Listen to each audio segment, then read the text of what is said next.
You know, he was going nuts then because they were shooting his tires out. He came here the day they shot his tires out, or the one tire out. And, you know, he came here, he said, "John, I'm going to turn myself in." I said, "Bob, there's nobody to turn yourself into. Now stop it," you know. So these are the original Dulce papers. They were written in pencil by Mr. X, who lives in Henderson. And the reason he wrote them down was so that I could distribute them. And there's a page of information, and then there's the drawings here that you can see are of the lab, and the vats with the human meat in it, and the test tubes growing the humans, and different. This is the womb with the different humans, and the different vats. And then where did these papers, the drawings, come from? Mr. X copied them from the photographs that Thomas Castillo gave to him to hide. Okay. Mr. X got one of the boxes. One of the boxes was hidden in the mountains near Dolan Springs, which is southeast of here on your way to Kingman. So the deal was they were after, and then I took these, and what I did was typed it up and made these black and white drawings from the pencil drawing, because you couldn't see the pencil drawings very clearly. So you see you have the vat here, and the little thing that comes down and says seems to keep water vibrated. It was an amber liquid, and it gives the approximate dimensions. It says looks like large pieces of pale meat in cloudy waters, submerged, not floating. Each one of these is the description of one of the photos that Castillo gave Mr. X. Here's a picture of the cameras on the doorway to scores of tanks or more. This is... Now I forget, what happened to Thomas Costello? I'm going to tell you. So here's a picture of these wombs are hooked into machines. Wombs submerged in sort of yellow liquid, looks thicker than water, and these humans are growing there. Creatures float in amber-colored water. Womb is grayish globs of yellow, white in grooves. Dozens of creatures in each womb. Can't count the tanks, maybe scores or 100. These wombs were 2 feet vertically and 3 to 4 feet horizontally. These creatures... Wait. Sorry. It's just, I'm having battery problems here. Okay, keep going, because... No. We're okay. I've got 2 cameras on him, hon. It doesn't matter. We can shop. We've got all day. Not a problem. Right. Thank you, John. The creatures, if you took them out of this room, here's what it would look like if they placed them in your hands. They have 3 fingers, 2 toes. They're not human. The color is wrong. Looks blue-gray. They have a very thin skin, and they're about 6 inches high. These are what the test tubes look like. The room light was pink-purple, bright in some areas. Hundreds of these various stages of growth. In other words, these tubes, these things that growing here, are in various stages of growth. Wispy hair, not quite a nose. The mouth looks sealed. The womb looks gray. Veins look dark gray creature, white pale eyes, dark lids. Can't find a gender. 2 toes, 3 fingers. Liquid amber color, not completely clear. Looks like the glass tube is about 5 foot high. Then this is various information. We don't know what that is, but that was in the papers. So Costello made 5 or 6 of these waterproof, wrapped in plastic containers, and they had 25 black and white photos, a videotape with no dialogue, and a set of papers that included technical information of the alleged jointly occupied U.S. alien facility 1 kilometer beneath the Archuleta Mesa near Dulce, New Mexico. Several persons were given the above package to hold for safekeeping. Most of those given the package were shown what the package contained, but were not technically oriented or knew very little about what they were looking at. So Mr. X was given one, hid it, and the deal was Thomas was on the run, and Dulce or any of those other operations send out bounty hunters, and these are like bikers or stuff that go find somebody for money. And they're very serious about their occupation, and usually it doesn't take very long to go get somebody. But anyway, Thomas told Mr. X, I'm going to be here every 4 months, just to show you that I'm alive, or I'll be in contact. If I miss 2 4-month contacts, or 8 months, 2 in a row, then you can release these papers. So this all happened in 1987. And I think 1993 or 94 was when Costello missed his connections. In other words, he missed the contact at the first 4 months, and the second at 8 months. So it was decided to go and get the box. I didn't go myself, but I believe Bill Hamilton did. I think he was one of them, and I think Tal was another one.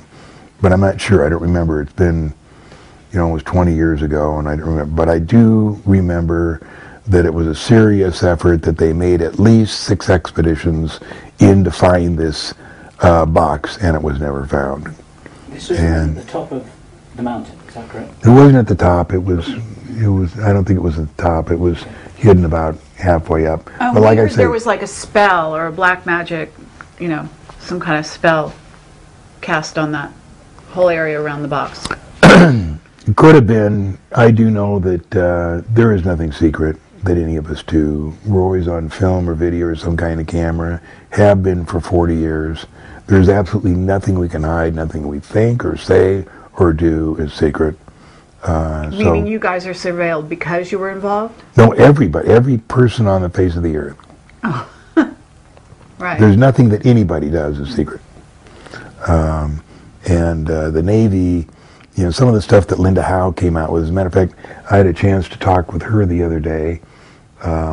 She had found some papers in her garage that looked pretty technical. And she said she had got them in the late 80s, but she had never read them. And so now that she had taken the time to read them, she thought they had a lot of value, and were they mine? And I said, no, they don't sound like mine.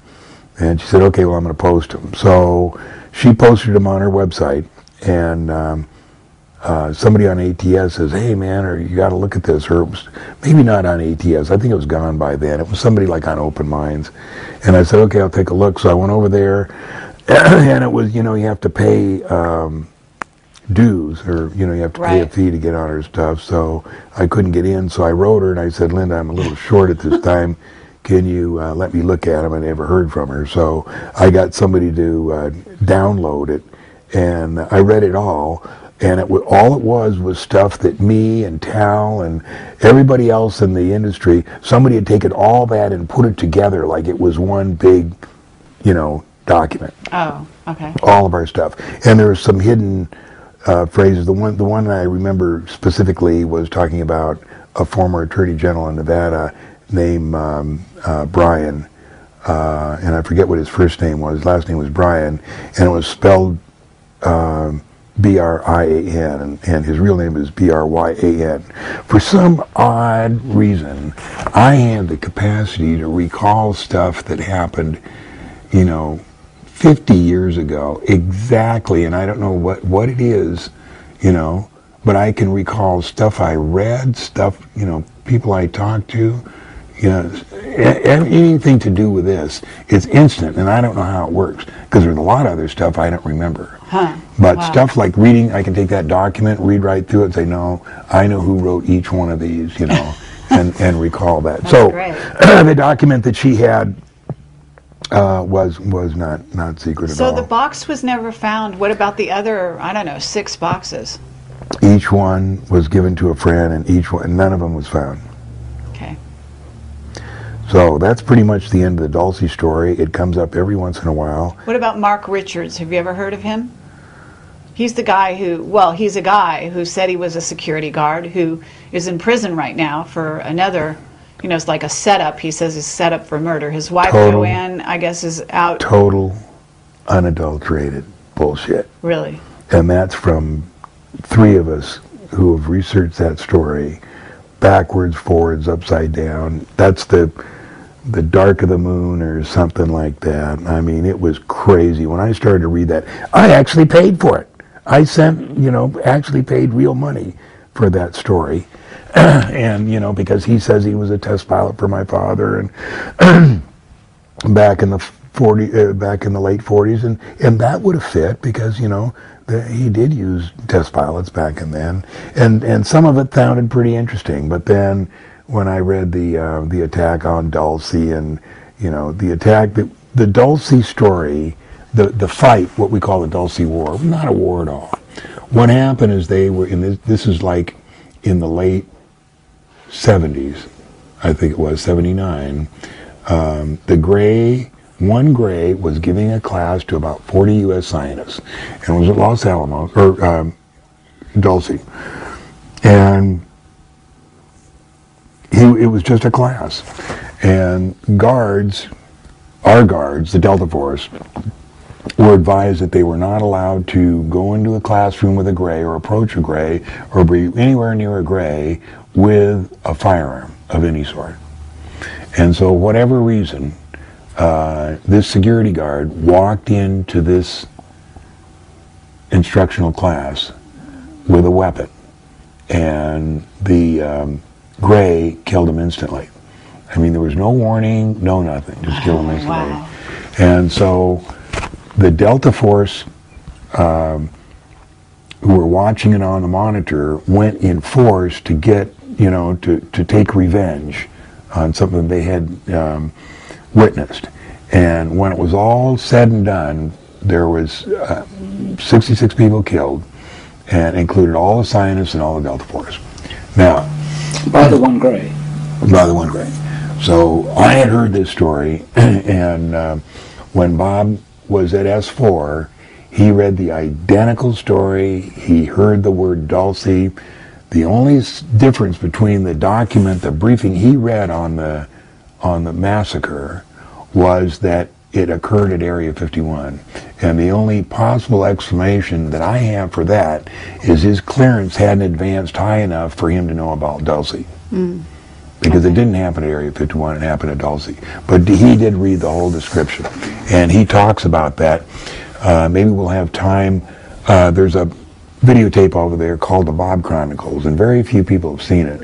And what it was when Bob decided not to go back to work at the test site, and he was, you know, he was going nuts then because they were shooting his tires out. He came here the day they shot his tires out, or the one tire out, and you know, he came here. He said, "John, I'm going to turn myself in." I said, "Bob, there's nobody to turn yourself into. Now stop it," you know. And so he slept on the couch that night, and I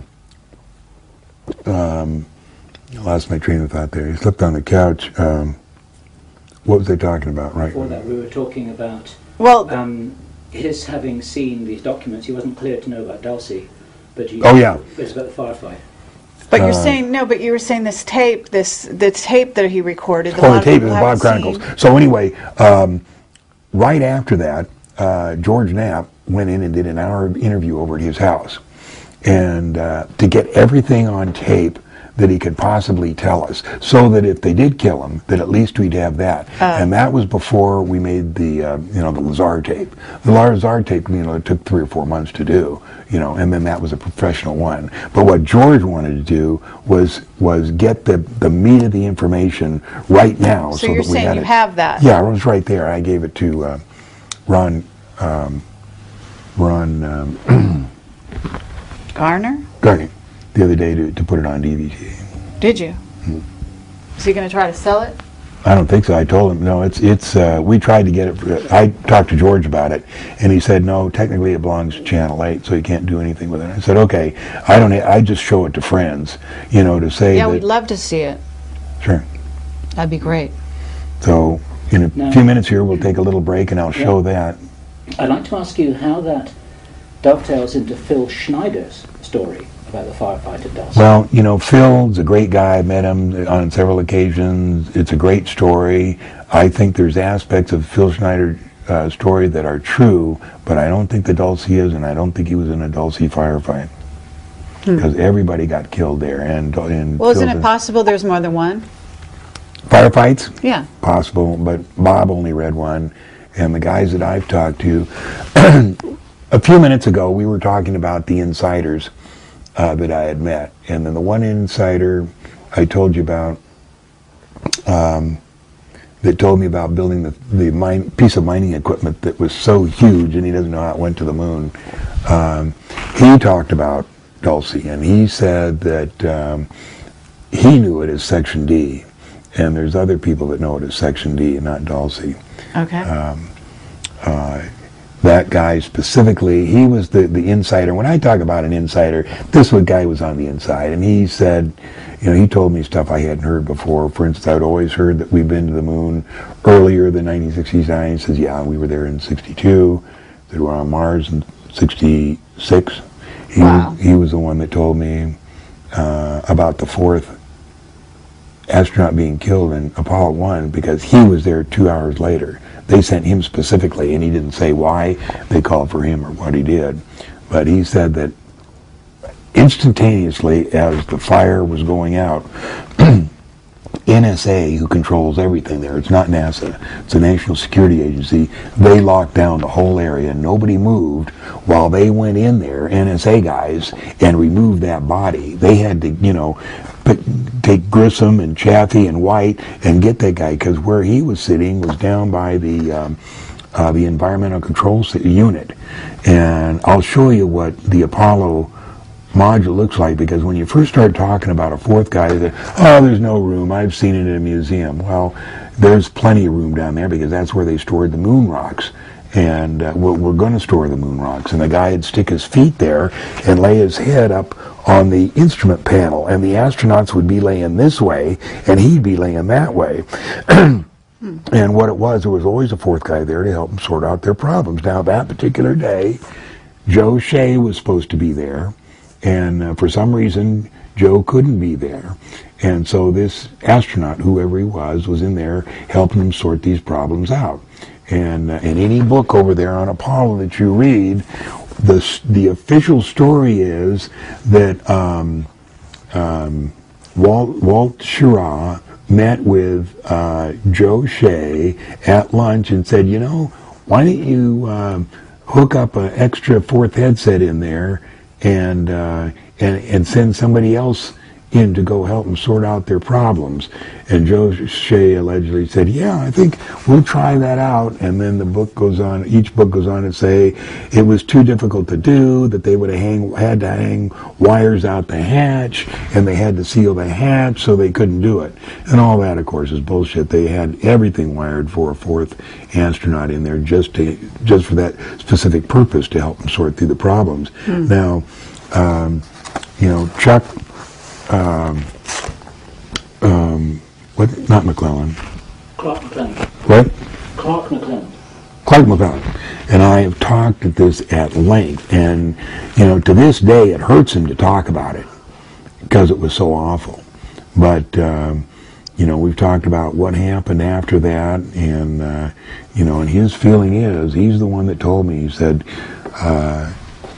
it was not a specific kill, but they let it happen. They let him die. And this one really hurts, Clark. Okay, about a week ago, CNN said that a 220 mile by 40 or 50 mile chunk of ice had broken off from Antarctica, and that it just demonstrated how serious global warming was becoming. And it had a video taken by a British crew in a Twin Otter flying along this huge chunk of ice that was cut as straight as an arrow for 40 miles. And this was trying to be sold to us, the public, as something that had just broken off, when it was obviously a direct energy weapon that had made all the square cuts on this. And they're using the weapons that they have, the direct energy weapons, to do all kinds of stuff like that. That one was to cut that piece of ice off so that we would worry about global warming, which, yes, there is global warming, but we had nothing to do with it. It's just a natural cycle of Earth that's going to go warm up for a while, and then it'll cool off for a while. There's nothing we can do about it. Other things they have done with that, certainly the Mura building in Oklahoma City was absolutely a direct energy weapon, no doubt about it. I'm sure that Timothy McVeigh is alive and well now. He was part of the operation. There's no way that they'd let him die. That was a test for the direct energy weapon, which was predecessed for the 9/11. Talking about the Atlas V mystery launch. Atlas V is a missile that is one of our current missiles that we use to launch all kinds of things into space. This one was launched 24 hours after Atlantis, the STS-122 was scrubbed at Kennedy Space Center. Patrick Air Force Base is right next to that. It's the military Cape Canaveral. And somehow they got this thing launched in 24 hours, and I'm just saying the importance of the story was something that was going to go up in Atlantis had to get up there, and there was no delay in it. So they had to get the range ready and put these astronauts, I'm sure they were astronauts, it could have been cargo, but I'm sure the astronauts, in this Atlas V and launch it. Now the Atlas V, of course, has a huge payload on top, and there could be anything in it. I've never seen what's in it. I assume there's a little spaceship in it, and there are 2 or 3 astronauts get in it. When Atlas V goes up, it opens like that, and that little spaceship goes out and can maneuver between all the other space platforms we have, and then it can come back in and glide in and land. What's so suspicious about this is they got that thing into the air within 24 hours after Atlantis was scrubbed, and the story they put out with it. And later I'll show you the headlines of that story, which made it so suspicious. One of the things I wanted to tell you about is that I've been driving between Las Vegas and Reno for maybe 30 years. My folks moved up there in 1968. I moved here in 1974. And about 2/3 of the way to the Reno, there's a nice little town called Hawthorne, Nevada. There's a nice little lake there. It's called Walker Lake. It's about 14 miles long, about 80 miles deep. It's a very picturesque little place, right huddled up against the mountains. There's 2 military operations there. One is an Army ammunition fabrication where they make different types of explosives, missiles, that type of stuff. That's on one side of the road. On the other side of the road is a place called NUWC, N-U-W-C, and that stands for the Naval Undersea Warfare Center. Now, every time I go by there, I see that beautiful little sign that says Navy Undersea Warfare Center, and I realize we're about as far out in the middle of Nevada as you can possibly get. All there is sand and mountains as far as you can see, and this little teeny lake. It couldn't possibly be used for undersea warfare training because it's not that big. So I've always wondered, you can look down in there, and it kind of slopes down towards the lake, and you see a couple of nondescript buildings, but nothing very interesting. So I've always wondered what that place is. Now, over the years of flying for the different airlines that I've had, I've talked to 3 different people who have said there's a submarine base there. Now, I've always, wondered, first of all, the submarines couldn't come up in Walker Lake. It just can't happen. It's too shallow. There's no way they could do that. And besides, there's a bottom to that, and they couldn't come up. So these people have been very knowledgeable who have told me this, and I've always wondered what the real deal was. So last August, I gave a talk at the San Jose UFO Expo West, and my topic was the civilization on the moon, when I talked about the civilization on the moon. And after it, a Navy guy came up in full dress uniform, and a young man, and thanked me for my talk. And I said, should you be here? And he said, oh yeah, no problem. And I said, great. When were you last down in the tubes? And he said, I said, have you been down in the tubes lately? And he said, every day. Now that's the key question you ask a Navy guy, because, you know, the Navy has an underground tube system that goes all around the world, and it's very, very fast. I think you can go anywhere in the world in an hour. And it's very secret. It's been operational, you know, since the 60s, and everybody knows about it, but it's a big, big secret, and it's a big Navy secret. I've known some really, you know, interesting and top-level Navy guys, and I've never found anybody that actually admitted being down there except this one guy. So when he did that, I said, you know, this guy's in. He knows it. So I met with him later, and he told me a lot of interesting things. And well, what's the description of the tubes? When you say the tubes, you're talking about, like, what, a high-speed train? Yeah, it's a high-speed train. It's about the diameter of this room, and they have little cars that you get into, and you get like kind of prone like this, and you pull the hood down there and go, and you're, you know, anywhere in the world in an hour. Oh, God. I talked to this guy, and one of the things I said, you know, do you know anything about Hawthorne? And he said, no. He said, why? And I said, well, you know, there's the Naval Undersea Warfare Center there. He said, oh, yeah, I know what you're talking about. Yeah, he said, the entrance is in north of Fort Ord on Monterey Bay. And he said there's the Pacific Ocean underlies California, Nevada, and Idaho. And he said, that's the channel that goes from Monterey Bay to Hawthorne, and then there's an elevator at Hawthorne that goes down 4,300 feet, because the altitude of Hawthorne is 4,300 feet, and the elevator takes them down to sea level under Hawthorne, and that's why the Army base is there, is because they make the ordnance that goes into submarines. And that's why you never see, or nobody's ever seen, any ordnance-laden trucks come out of Hawthorne either south or north. They don't. They go right down to the Pacific Ocean where the submarines go in, and they load up there, and they come out here. And there's also, now I know what a friend of mine was, Scotty Lyon, SEAL Team 6, one of the original SEAL Team founders, a great guy, passed away now, so now I can tell. He told me there was a secret Navy base in Lake Tahoe. He didn't tell me more than that, but now I see what everybody's talking about. There's underground bases, naval bases that connected by the Pacific Ocean that go all over. There's some up in Idaho, and who knows, you know, a few months ago on ATS, a guy said that his father worked on nuclear submarines in St. Louis, Missouri. So, you know, and he went down there and he saw the lake and everything. So my question was, did they come up the Mississippi, or did they come eastbound in the Pacific Ocean to there?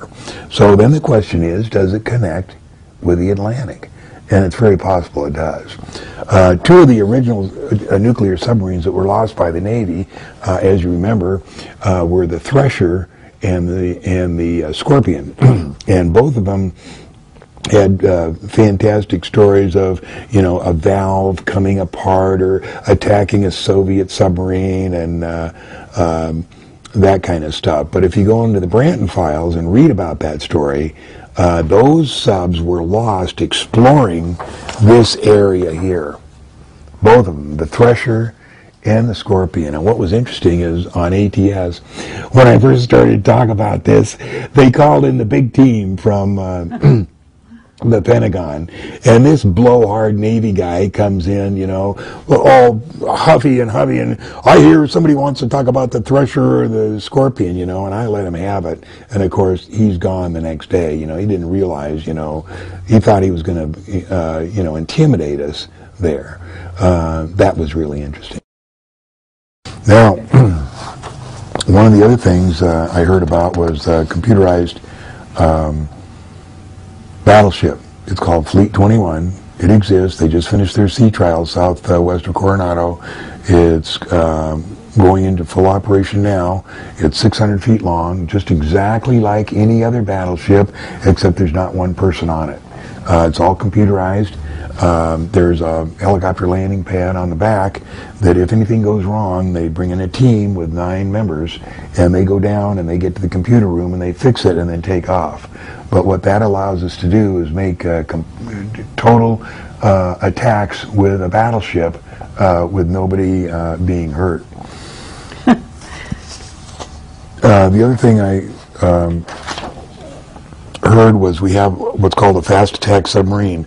Now the stuff that I'm telling you is technically not classified for this reason.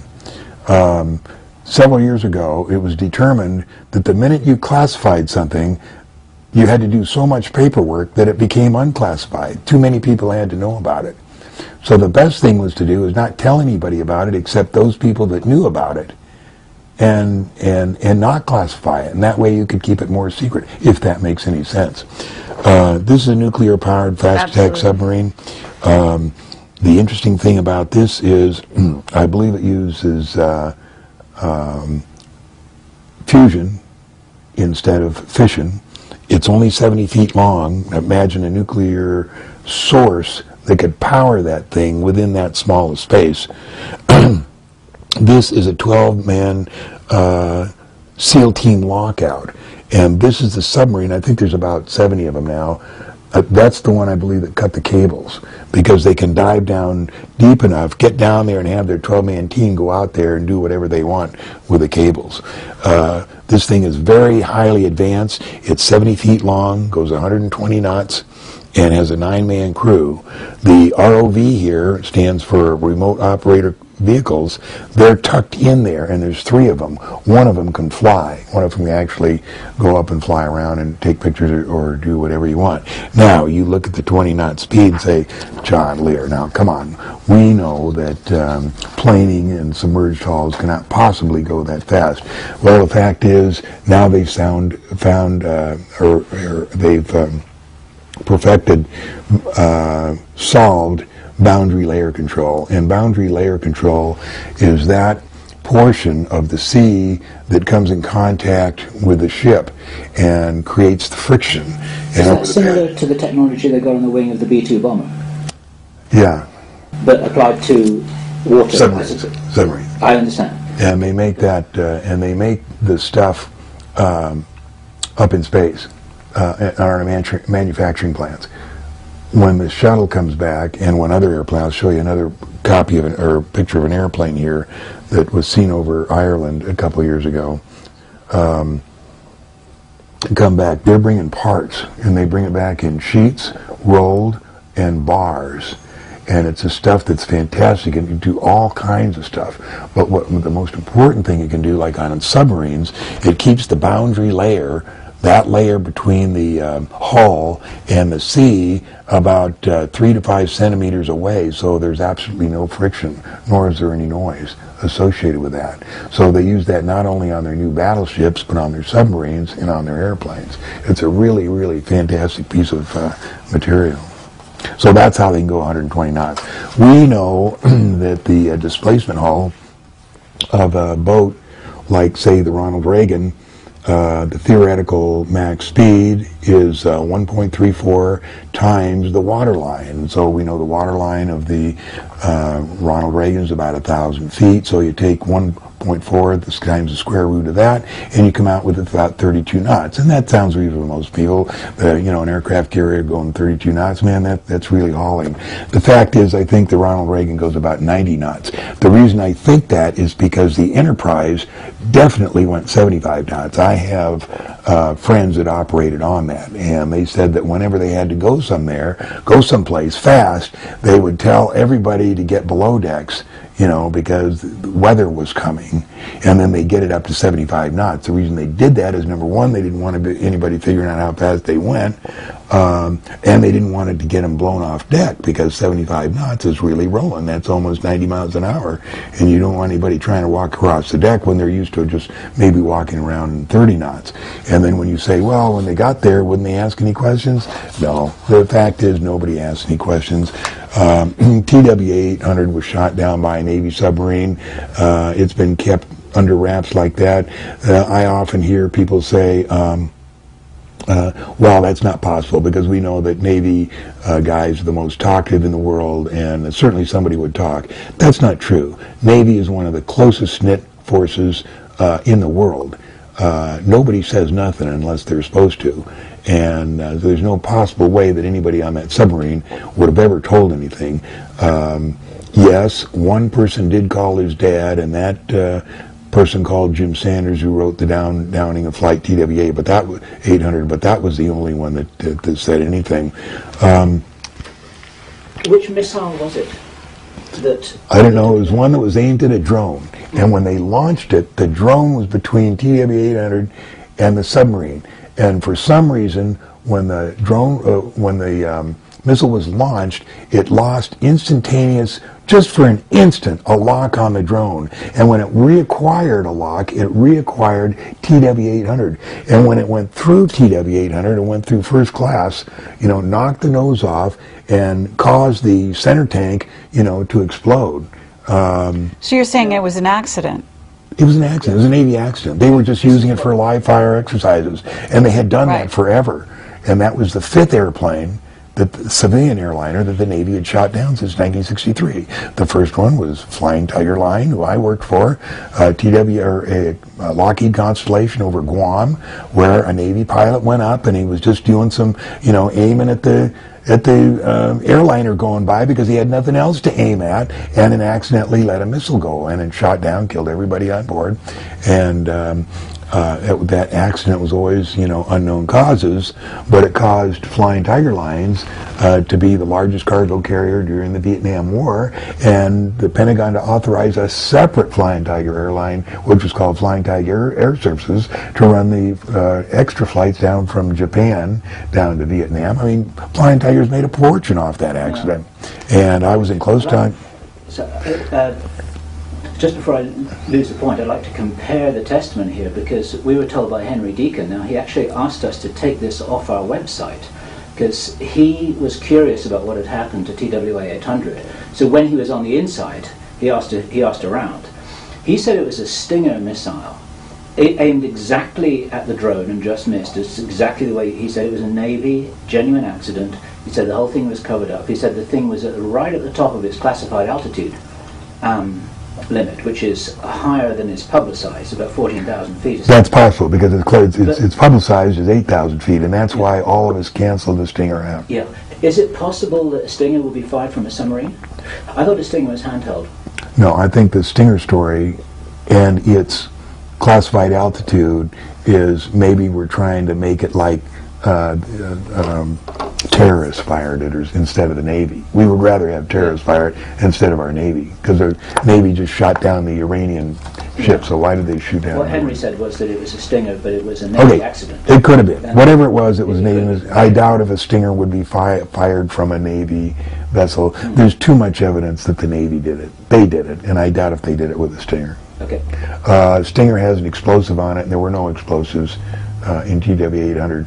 There was only the fuel which damaged anything, and that's for the record. Okay. Sanders did an excellent thing on that. But anyway,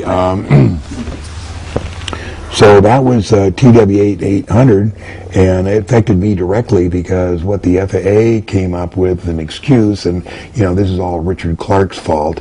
trying to blame it on center tank exposed wiring in a fuel pump. That's so impossible. I cannot even tell you. During the time of this investigation, I was flying Lockheed L-1011, which was a huge cargo airplane. It had a mammoth cargo door, and I was taking Boeing 777 cowlings from Wichita, where they were made at Boeing, to Seattle. And when we'd wait for this thing to be loading, and we'd talk with the Boeing guys, they were just furious that the FAA and the NTSB were trying to lay this on arcing wiring of a fuel pump, because there is no wiring in a fuel pump that's anywhere near fuel. It's just ridiculous, and everybody was pissed off about the whole thing.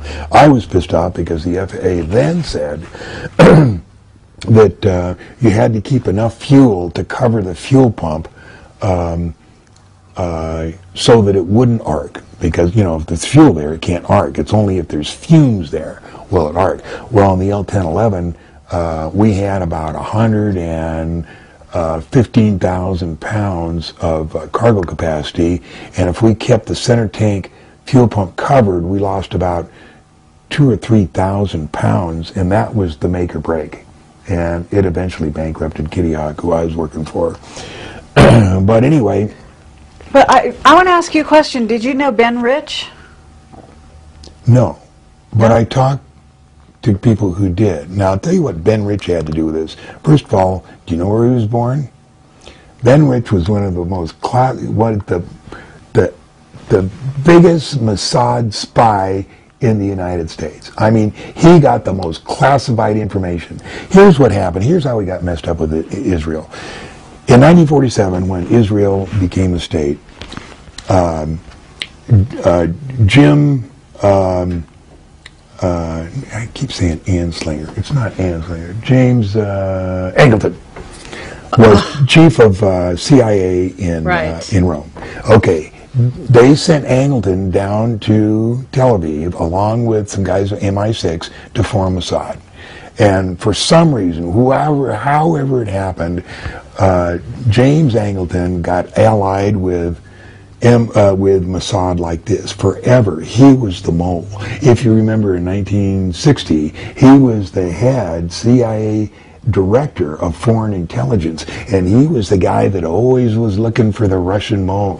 He was the Russian mole because, he was so friends with Mossad, he'd tell Mossad stuff, and Mossad would pass it on to Russia. So when David Ben-Gurion, in the summer of 1963, said, we have to kill Kennedy. We have to. I'm tired of you threatening us with inspecting Dimona. It's none of his friggin' business. I don't want to hear any more from Kennedy. You kill him. He gave that order to Mossad and then resigned so that he couldn't be held responsible for it. Mossad then went to Angleton. The Kennedy assassination was not a CIA job, but it was greased by the CIA only because Angleton was in there with his buddies at Mossad. And he's the one that greased the skids for everything that happened in Dealey Plaza and the escape and everything. They were Corsican sharpshooters there, hired by Mossad.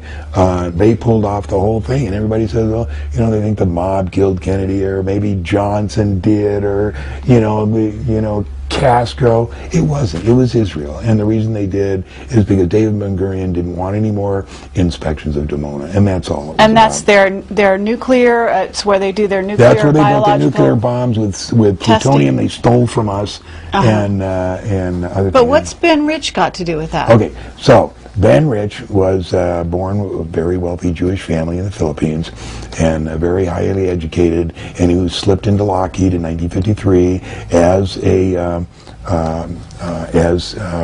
Kelly Johnson's second in charge. And he was there for the development of the U-2, and he was there for the development of stealth. There are a lot of Ben Rich famous kind of UFO quotes that kind of allude to things that technology, right? Right. Yeah, there's nothing of that in that book. That book's the inside story, the development of the U-2. I understand. And the SR-71. But he did say, he said, what's the exact quote? You probably remember it. We have stuff that would make Star George Wars. Lucas jealous. That would make... We could take E.T. home. Yeah. Yes. Yeah. So I mean, he was an insider from way back, is what you're telling me. Right? Yeah, but he was a Mossad spy, and I'm going to tell you how they did it. Okay, now, But on some level, if he's a Mossad spy, because the Mossad seems to be in cahoots with, if you want to call them, you know, the NASA Nazi group. I'm glad you understand that, because when people say, did Israel have anything to do with 9/11, I said, as much as Santa Claus had to do with Christmas. So anyway. So yeah, they're all working together. If you're telling me Angleton was involved with Mossad, you're telling me Ben Rich is involved with Mossad. You know, we've got the whole, there's a whole alignment there. Absolutely, positively, beyond a shadow of a doubt. So now we get ready to build the stealth fighter, and this was the beginning of the real secret stuff that went on within our government. The Navy wanted a secret stealth fighter of their own. It was called the F-19. And it gets confused here because people say, oh, the F-19, that was really the 117A. They just renamed it. No. The F-19 was a separate airplane. They made 62 of them. I had a friend that not only worked in avionics, but I had a friend that knew about it. He didn't fly it, but he knew the guys he did. So it was a completely separate airplane. At the Skunk Works in Burbank, there was a Grigg iron kind of a curtain that went down at the Skunk Works, and you had the 117A on this side and the F-19A on this side.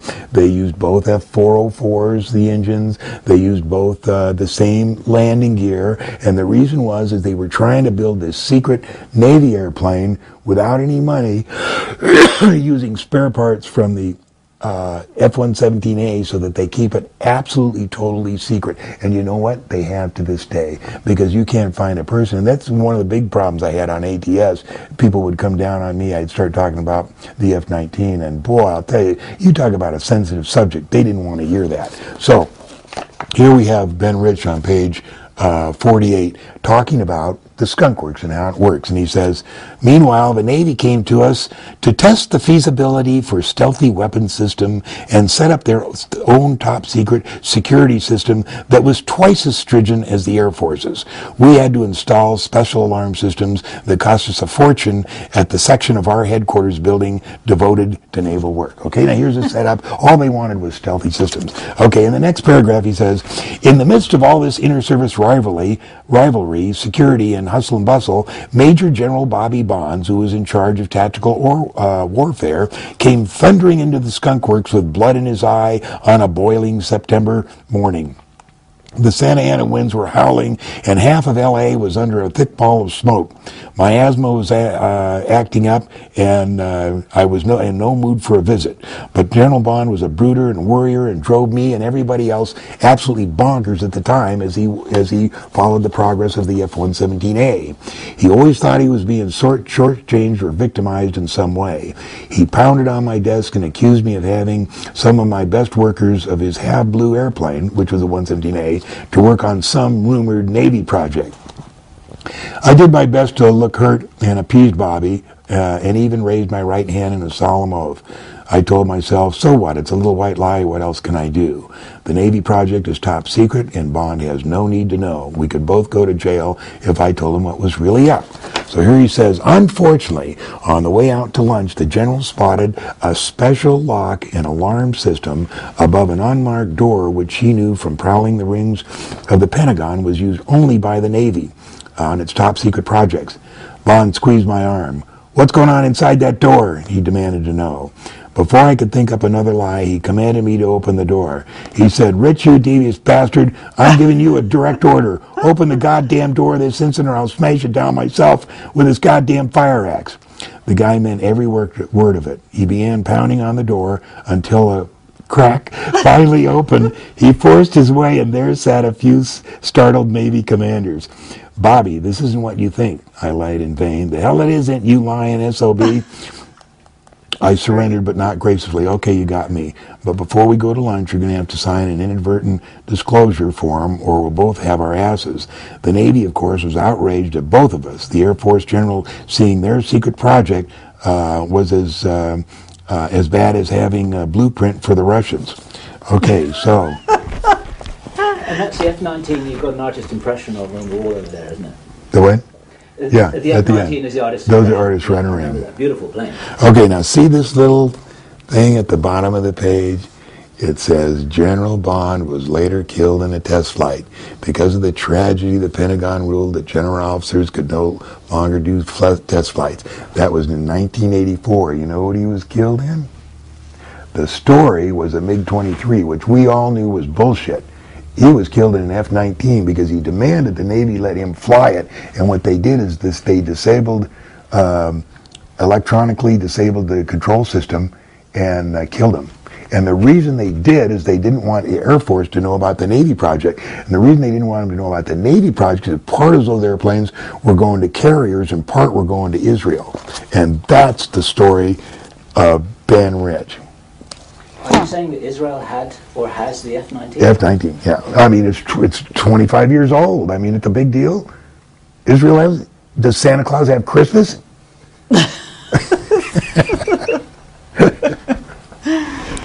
Great stuff. Okay, I want to ask you something else also. The general who Bush just fired, or whatever you want to call it. Admiral Bill Fallon. I've got Esquire story. When I heard that, I went right down to Esquire. Right? I went right down to the Borders, and I bought the thing. I brought it home. I wrote it word for word. I mean, you talk about a good guy. Okay, you know. yeah, absolutely. Oh, absolutely. I made Marilee read that. I said, you read that because that's the difference between war and not war. Yeah, I said, if there isn't any Navy good guys, he's the Navy good guy. Now, you know, he's been involved in a lot of bad stuff. He knows about he knows about everything. But he was trying to do a good job. Yeah. So that was a So that's a real red herring, right? Yes. So we're on a fast train somewhere right now. That's bad news that he quit. I mean, or is that just his way of... He wasn't. He didn't quit. He was fired, wasn't he? Fired? No, he quit. No, well, he quit. That's the story. No, but I mean, I know the story. He probably knew it was coming. But the fact that he would actually say this in Esquire magazine, you know, 2 or 3 months before, knowing it was going to be published now, you know, tells me he knows we are fast tracking, you know, a nuclear war in Iran, and there will be no war there without nuclear bombs. That's a given. And what would Mike McConnell's position be on this? Mike McConnell, I'm sure, you know, he was MJ1. I think he's a good guy. We've clued him in on our Quid-Em complaint because I think he can help. What he's doing now doesn't make any sense to the overall program, but, you know, I don't know. I'm just hoping Mike is a good guy. What do you think? We believe he's a good guy. And it's interesting. Well, you know, you know about his complete tie-in with Dan, right? Well, oh yeah, absolutely. It's interesting to speculate that the reason for the release of the National Intelligence Estimate in early December was despite Bush's guns, because that's what it looks like. There was an attempt to stop the war. And because of his tie-in with Dan, I think he's a good guy. And, right. Yeah, that's basically what we think, but because of what we've heard from Dan about him. You know. So what I've told the guys in the Quid-Em complaint, Jerry Liepard is the attorney, Morgan Reynolds filed it, Judy Wood filed her own separate suit. She's the one that's the expert in molecular dissociation, DEWs. There's a few people participating, including myself. And, you know, I told these guys when I've been following along Morgan's efforts, and in November I called him to make him aware of certain things I knew about airplanes that he didn't know about, and he said, "Are you the aviation guy?" And I said, "Yeah." And so we started an email dialogue, and then in December he was going to take over Jim Fetzer's program for a couple of days and said, "Would you like to be interviewed?" And I said, "Sure." So I went on there, and then he found out just how much else I knew about 9/11, and then a couple days after that, he and Jerry emailed me, and they said, "You know, we're honored at what you said. We believe, you know, you're very informed. Would you agree to help us? Would you be interested in filing an affidavit?" And I said, "Yeah, tell me what you want." So I wrote that 15-page affidavit, and that's great stuff. And been with him ever since. But when I was getting into it, I said, "Now I want you guys to understand this. There is no way we're going to pull this off by ourselves. All we're doing is opening the door for somebody to help us. There's no way we can bring this. There's just too much power overhead. I'm hoping that there's guys like McConnell and Fallon that will see what they're doing and figure out a way to help us, because we're not going to do it ourselves. Okay, do you believe that America is going to dissolve into civil war sometime in the next few years? I don't think so. You don't? Okay. Well, what do you think? I mean, what do you think of the fact that a lot of stuff, a lot of government stuff is being sent to Colorado? It could be some Colorado, say or it could be Denver is basically, you know, that I don't know, the Pentagon, everything else is moving to Colorado. I think it's Sandia, but I think Colorado's a cover story, but I could be wrong. I think it's all be sent right up there. Matter of fact, let me undo this. 20 years ago, they were having trouble with keeping programs secret by using secret names. So what they did is they would name a program a name that was common, like the Sandia Mountains, Sandia Corporation, this, you know, the Sandia Desert, all that, and call this Sandia. So if it ever came up, everybody would think, oh, you're just talking about Sandia Corporation. I drove by there the other day, you know. But no, that's the way they keep it. Here's the spaceport on the far side of the moon, and I can just show you a NASA book with a NASA photograph, and you can just take your own magnifying glass and see that spaceport. There's no doubt about it. And you know why? Because the photo was taken in '68, and NASA didn't get serious about airbrushing until 1970. So I bought all those pre-1970 NASA photos, books, because they hadn't developed. Really? Have you ever told Hoagland about that? Yeah, as a matter of fact, we were on the George Norris show, and George showed him that, and he said, I said, now does that look like a space terminal to you, Richard? And he said, no, it looks like an airline terminal. Well, look, you can see this, the tube supports. I mean, there's no doubt about it. Now, here's the other thing. Here's a crater called Demoiselle. There is no doubt, you know, that areas like that, those are all houses, buildings, stuff like that. I mean, there's just no doubt. So anyway, the other day I thought, you know, I'd just like to see, I've got this photo that was taken by Lick, and so I got the other day and I was going to enlarge it to see if I could see that.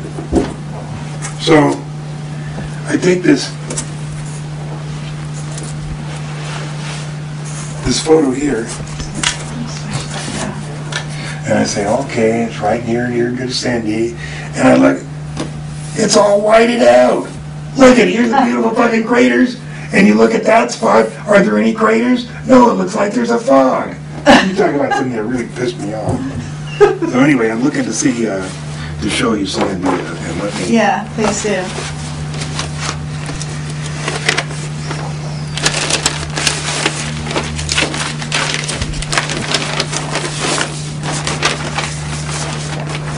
This is my best map.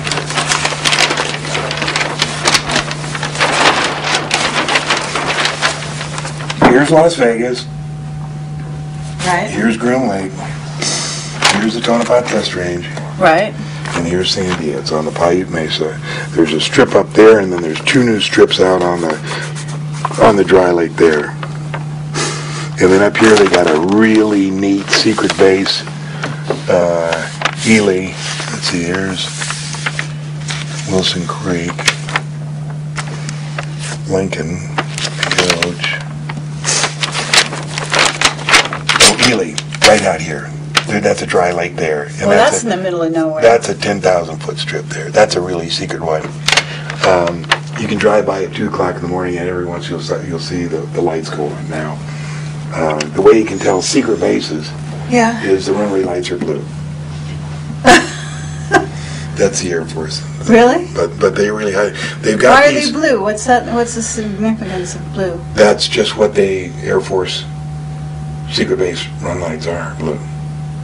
So they've got this new deal here that's been in effect for like 20 years.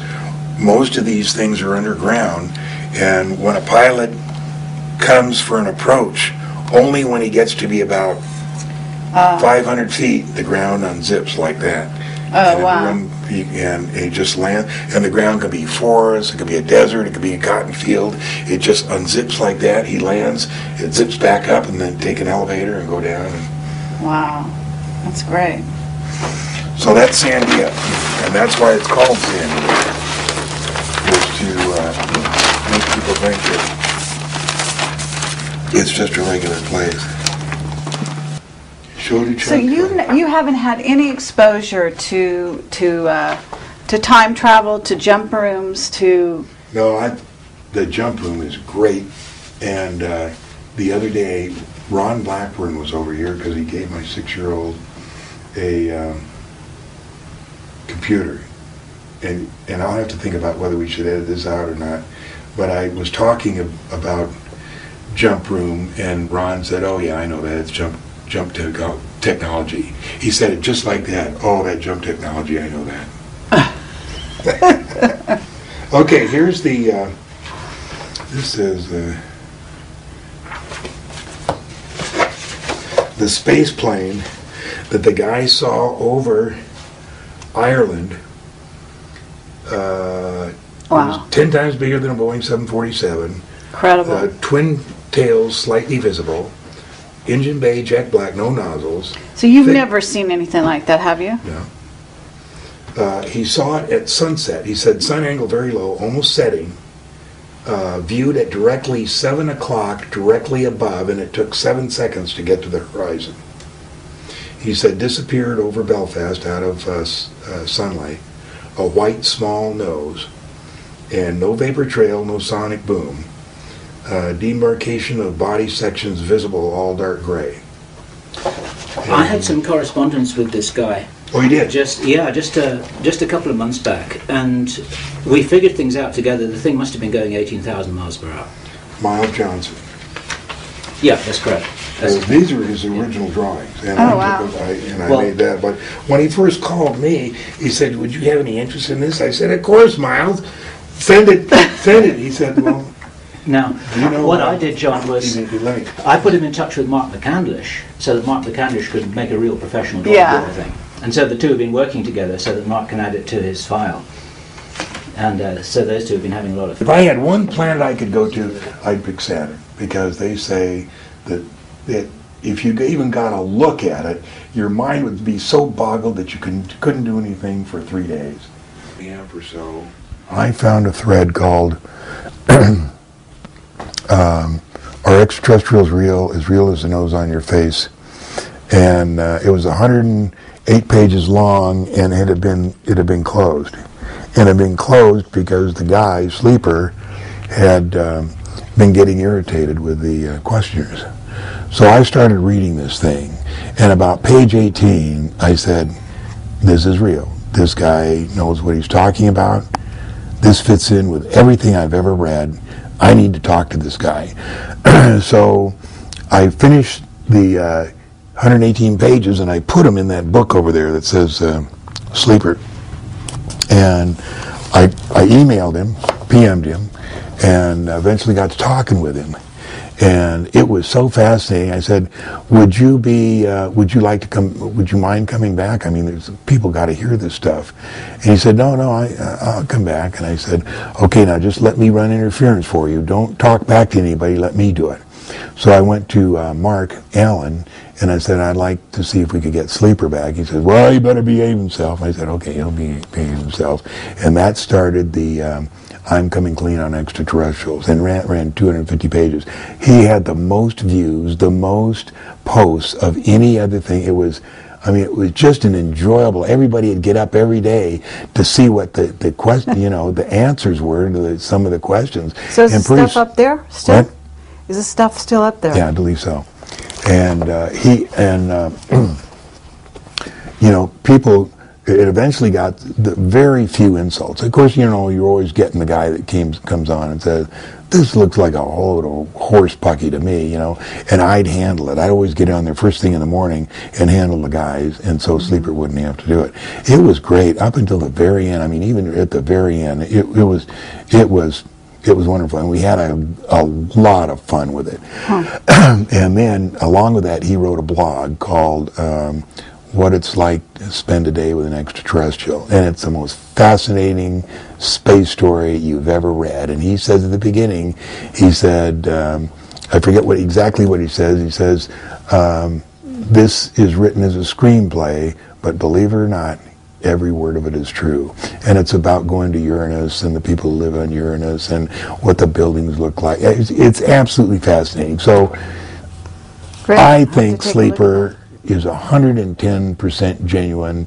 And, you know, if it proves he's not, I'll be shocked beyond all possible belief, because, you know, everything he says is dead on. And, you know, when I talk about, you know, and he's taught me a lot of stuff, because, you know, when in the last few years and people ask me, well, what's it all about? And, well, I don't know, maybe the Greys are selling our souls, or, you know, doing the harvesting us. You know, I was wrong, you know. They're here to do a job. And Sleeper's the one that told us, and he puts us all throughout. He says, just try and live your life without envy, hate, and greed, and love your family. He says that's the only way you're going to move on, and you have to keep coming back to Earth, you know, and doing this until you learn how to do it right. And when you learn how to do it right, then you get to go out and play with the adults. So Sleeper's the one that, you know, and when I started talking, it was really interesting to see the gentle transformation, because, you know, in the beginning he says, people would say, is John Lear right? Is there cities on, people on the moon? And Free says, no, there's nobody up there. And at the end, he said, yeah, John Lear's right. There are cities and people on the moon. It was a really neat transformation. It took a while to do for him to come out, but it was really cool.